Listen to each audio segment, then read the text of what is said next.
Hello viewers, উপন্যাসের পাতায় আপনাদের সকলকে স্বাগত।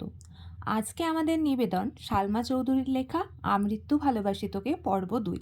তাহলে আর দেরি না করে শুরু করা যাক।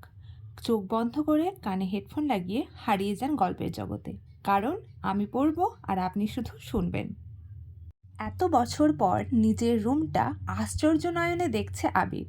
সেই পরিচিত ঘ্রাণ যেখানে সে নিজের জীবনের 12টা বছর কাটিয়েছিল, যেই রুমটা ছিল তার একান্ত ব্যক্তিগত, আজও তাই আছে।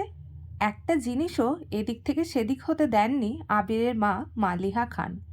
এমনকি রুমের বছরের পর বছর তালা দিয়ে রেখেছেন তিনি। যখনই ছেলের কথা মনে হতো, ছেলের রুমে এসে নীরবে কেঁদে যেতেন, যেন কেউ বুঝতে না পারে। আবির রুমে ঢুকে লাগেজ খুলে নিজের পরনের টি শার্ট হাতে শাওয়ার নিতে চলে যায়। শাওয়ার শেষে বের হলো একটা কফি কালারের টি শার্ট আর একটা ট্রাউজার পরে, হাতে টাওয়েল নিয়ে মাথার চুল মুছতে মুছতে। খাটে বসে আছে তানভীর, লাগেজ নিয়ে এসে রুমেই বসে আছে সে।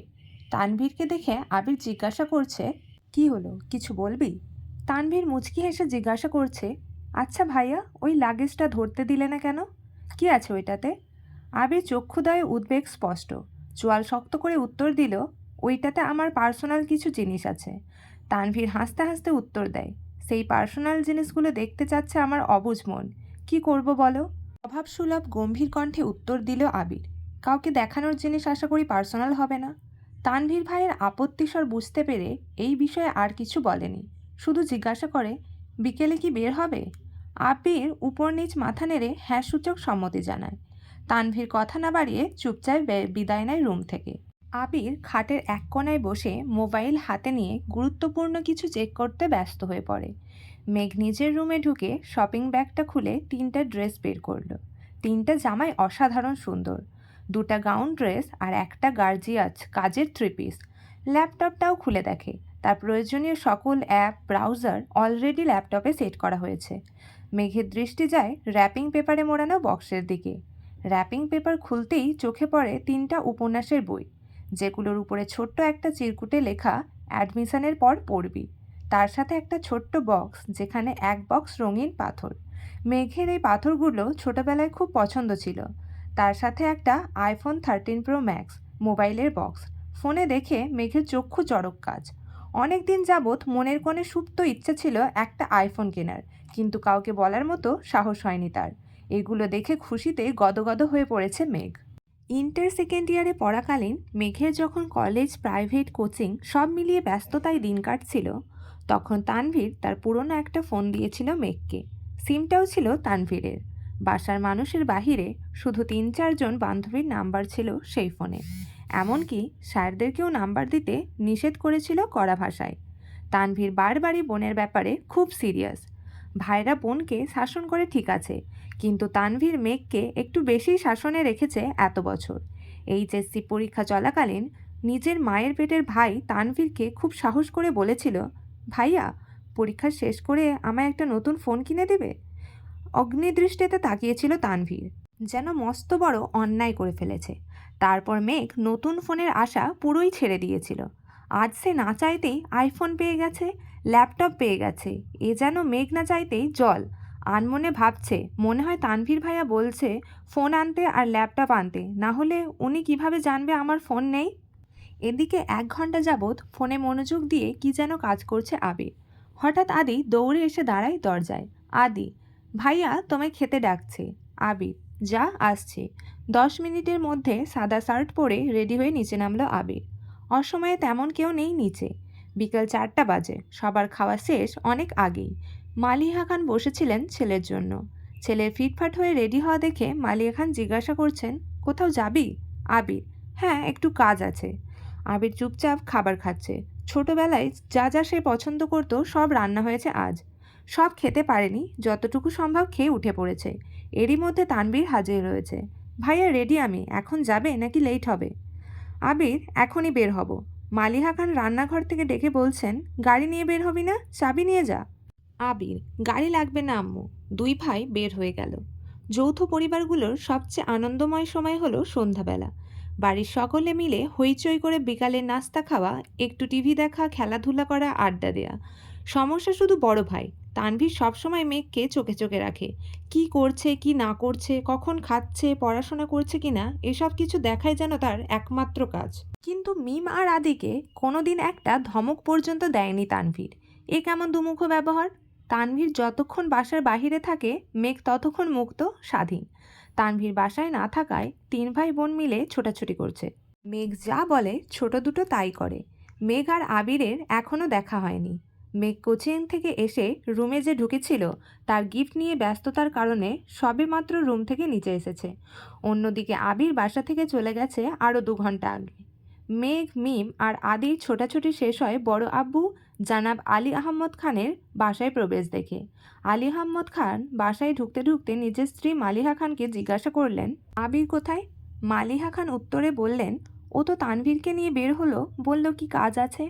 আলী আহমদ খান সোফায় বসতে বসতে মেঘের দিকে তাকিয়ে প্রশ্ন করলেন, পড়াশোনার কি অবস্থা আম্মু?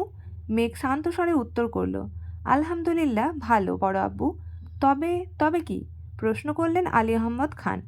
আমার ফিজিক্স আর ম্যাথে একটু সমস্যা হচ্ছে, কোচিংয়ের সাথে কুলাতে পারছি না, প্রাইভেটগুলোতেও অনেকটা এগিয়ে গেছে। আহমদ খান, ঠিক আছে, তোমার জন্য প্রাইভেট টিউটার নিয়ে আসবো, কাল বা পরশুর মধ্যেই ম্যানেজ করছি। তুমি চিন্তা করো না, মন দিয়ে পড়াশোনা করো আম্মু। তোমার ভাই তানভীর তো আমার কোনো কথাই শুনে না, আর না শুনে তোমার আব্বুর কথা। কোথা থেকে মাথায় ভূত চেপেছে রাজনীতি করবে, পড়াশোনার গুরুত্ব না দিয়ে রাজনীতিতে গুরুত্ব দিচ্ছে। তুমি পড়াশোনা করো ভালো করে, মেডিকেল অথবা ঢাকা বিশ্ববিদ্যালয়ে যেন চান্সটা হয়ে যায়। জি বড় আব্বু, চেষ্টা করব। খেয়েছো কিছু তোমরা? আলী আহমদ খান জিজ্ঞাসা করলেন। আর এবার উত্তরটা মিম দিল, হ্যাঁ বড় আব্বু, খেয়েছি আমরা। ঠিক আছে, এখন রুমে গিয়ে পড়তে বসো। 3 ভাই বোন কোনো কথা না বলে 3 দিকে যে যার মতো রুমে চলে যায়। রাত 9টায় বাড়িতে ঢুকে আবির আর তানভীর। খাবার টেবিলে খেতে বসেছেন 3 ভাই আর আদি। মিম, মেঘ কেউ নেই। রান্নাঘরে 3 যা খাবার রেডি করছেন। বিকেলে আবির সাদা শার্ট পরে বেরিয়েছিল। সাদা শার্টের 2-3 জায়গায় একটু একটু রক্ত লেগে আছে, আর আবিরের হাতে 3টা 1 টাইম ব্যান্ডেজ লাগানো। নজরে পড়ে ইকবাল খানের।